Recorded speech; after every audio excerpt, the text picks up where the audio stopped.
Hai semuanya, gimana kabarnya hari ini? Semoga kalian dan keluarga sehat dan bahagia selalu. Selamat datang kembali di channel Za Official. Dan udah cukup lama kita nggak bahas tentang Kiva Network. Dan kebetulan udah ada updatean terbaru dari Kiva Network. Ya, terutama soal informasi mengenai Kiva Network, di mana akan banyak sekali perkembangan pada fase 2 ini. Oke, untuk sumber informasi rujukan kita tetap di media sosial resminya Kiva, terutama di Twitter. Sebenarnya informasi ini agak telat ya Bang Za update, mohon maaf banget karena ada banyak sekali project yang harus kita update seperti Lumira, kemudian Interlink, dan project-project yang lainnya. Tetapi apa yang pernah saya rekomendasikan, yang pernah kita review di YouTube, tetap akan Bang Za update, kita kawal projectnya nanti sampai mana. Kalau projectnya berhasil sampai listing, ya kita bakal kawal informasinya sampai listing. Jadi kawan-kawan, Kiva Network memberikan informasi mengenai beberapa perubahan pada fase ini. Mereka memberikan semacam roadmap lokal gitu, di mana roadmap ini dibuat khusus internal untuk komunitas Kiva dan memang belum ditambahkan atau dimasukkan ke website mereka. Peta jalan internal sudah siap dan kami gembira untuk memperkenalkan rencana tahap Kiva pada komunitas. Nah, jadi ini ada sebuah gambar di mana ini adalah tahapan atau plan dari project Kiva ini. Kami menjembatani Web 2 ke Web 3, mengintegrasikan sistem pembayaran tradisional ke dalam blockchain untuk menjadikan adopsi dunia nyata berjalan mulus. Itu salah satu visi dan misi mereka. Oke, nah kalau kita lihat gambar ini teman-teman,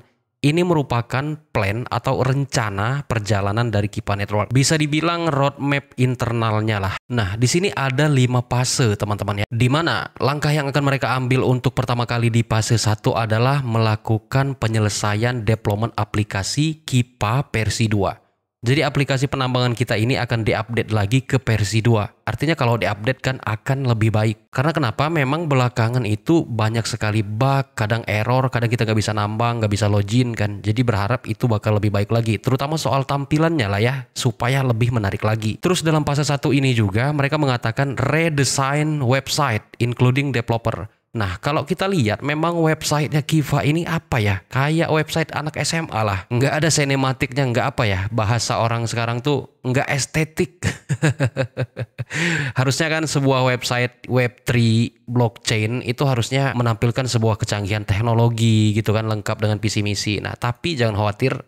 Mereka udah bilang redesign. Mereka bakal ngedesain ulang website itu. Tentunya tampilannya nggak kayak gini lagi ya. Biar nggak dianggap remeh sama project-project lainnya. Kemudian dalam fase 1 ini juga mereka akan membuat infrastruktur testnet dan uji coba fungsi. Lalu dalam fase 1 juga mereka bakal ngerilis white paper versi 2 improve incentive. Nah, kita kan di sini ngelihat white papernya itu kayak masih apa ya, masih nggak jelas. Maksud saya nggak jelas tuh bukan nggak jelas visi dan misinya, bukan. Maksud saya tuh ya tadi nggak estetik gitu. Kalau isi dari white paper Kiva udah komplit sih, udah lengkap mulai dari tokenomic, technical detail, basic dari Kiva sendiri. Tapi tampilannya tuh kayak skripsi bro, kayak skripsi. Jadi nggak estetik banget nih kayak skripsi. Nah kita kan pengennya ada redesign atau desain ulang, sehingga enak ditatap mata dan menggambarkan sebuah project yang serius gitu loh. Oke. Nah, jadi akan ada rilis white paper versi 2. Kemudian pada fase 1 ini juga mereka akan membuat formula untuk KYC. Jadi dari informasi ini akan dipastikan di Kiva Network ini nanti bakal ada KYC kawan-kawan ya. Dan mereka juga akan meluncurkan strategi marketing Web3-nya untuk mencapai 1 juta pengguna. Untuk mencapai 1 juta pengguna buat Kiva itu sungguh tidak akan sulit.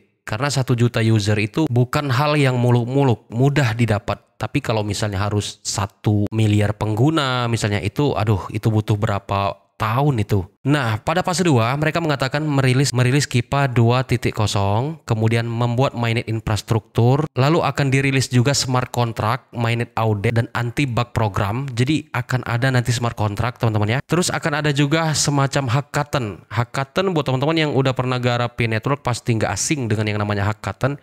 Dimana itu tuh semacam apa ya? Ya membuka peluang buat pihak ketiga yang mau bekerja sama atau mungkin punya sesuatu yang bisa ngedukung Web3-nya Kiva, itu bisa join di hackathon-nya. Biasanya itu akan ada semacam lomba, terus pemenangnya bakal jadi partner atau sejenisnya di dalam project Kiva. Teman-teman bisa baca ya, di sini ada fase 1, 2, 3, dan 4. Nah, mungkin pertanyaannya kapan KYC? KYC-nya itu ada di fase 4. Jadi kita akan KYC itu di fase 4. Tentu kan pertanyaannya, fase 4 ini kapan Bang? Nah, kita nggak tahu karena perjalanan setiap fase ini ada beberapa poin. Nah, untuk bisa pindah dari fase 1 ke fase 2, itu semua poin di fase 1 tentunya harus selesai. Dari fase 2 ke fase 3 juga sama. Semakin cepat selesai, maka akan semakin cepat juga perpindahan fasenya. Kalau lambat, ya bisa berbulan-bulan juga. Tetapi kalau kita ngelihat dari sistem yang ada sekarang, kayaknya masih akan mencapai tahun depan juga. Apalagi kita lihat di dalam pertambangan Kipa itu, buat ngedapetin koinnya itu cukup sulit teman-teman ya, karena lambat banget. Ya, sesuai dengan supply-nya yang cuma 2 juta koin aja. Terus pada fase 4 juga akan merilis mainnet dan implement all function. Nah, jadi mereka di fase 4 ini akan merilis mainnet dan memfungsikan semua implement yang ada di Kipa, termasuk transaksi, dApp deployment. Soal listing, nah ini pertanyaan kita semua. Kapan Bang Zah kemungkinan Kipa bakal di listing? Menurut informasi dari internal roadmap ini, di fase 5, rilis Kipa Exchange Deployment Plan. Jadi Kipa Network ini nanti akan punya exchange sendiri.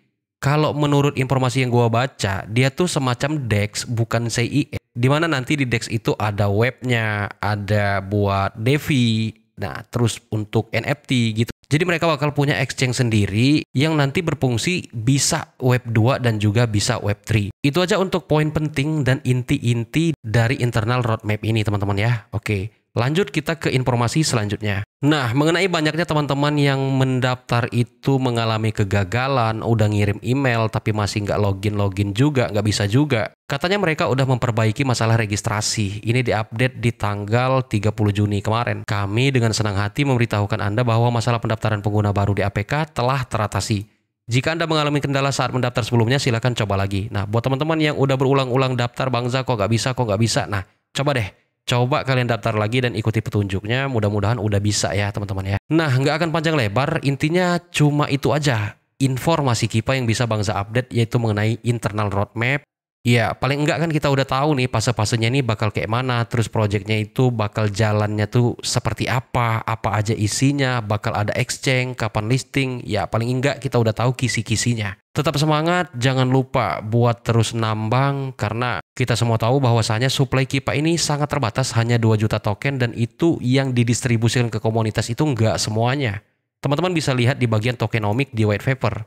Atau mungkin di video selanjutnya kita perlu baca atau bedah isi white paper dari Kipa Network. Soalnya di sini tuh menarik, bakal ada exchange yang nanti bakal support DeFi, NFT gitu. Oke, mungkin kita update di video selanjutnya saja untuk tokenomic dan juga walletnya teman-teman ya. Mungkin kita baca white papernya sampai tuntas biar kita semua paham bakal kayak mana dan seperti apa project Kipa Network ini. Oke kawan-kawan, semoga videonya bermanfaat dan memberikan informasi. Terima kasih telah menonton. Sampai jumpa pada video selanjutnya.